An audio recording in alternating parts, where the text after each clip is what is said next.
সালামু আলাইকুম। আজকে আলোচনা করব পেটের চর্বি কমানোর বেস্ট একটি উপায় নিয়ে। এজন্য আপনাকে যা করতে হবে, রাতের বেলা 1 গ্লাস পানি নিয়ে সেখানে 1 চা চামচ খাঁটি হলুদের গুঁড়া, নিজে হলুদ কিনে সেটি ভাঙাতে পারলে সবচাইতে বেস্ট হয়। তারপরে 1 চা চামচ আমলকির গুঁড়া, বাজারে যে আমলকি পাওয়া যায় সেটি শুকিয়ে গুঁড়া করে নেবেন। এরপরে 1 চিমটি পিঙ্ক সল্ট বা সিন্ধুক লবণ নেবেন।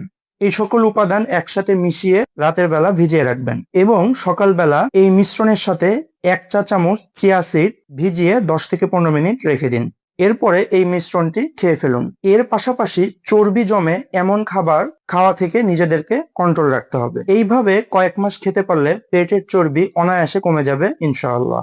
স্বাস্থ্য উপকারী এমন গুরুত্বপূর্ণ সব ভিডিও পেতে অবশ্যই চ্যানেলটি সাবস্ক্রাইব করুন, পাশে থাকা বেল আইকনটি প্রেস করুন। আর যারা ফেসবুক থেকে ভিডিওটি দেখছেন তারা অবশ্যই ফলো দিয়ে রাখুন। আর যারা স্বল্প মূল্যে যে কোনো ধরনের ডায়েট চার্ট ও স্বাস্থ্যসেবা পেতে চাচ্ছেন তারা অবশ্যই স্ক্রিনে দেওয়া নাম্বারে হোয়াটসঅ্যাপ করুন। ধন্যবাদ। সালামু আলাইকুম।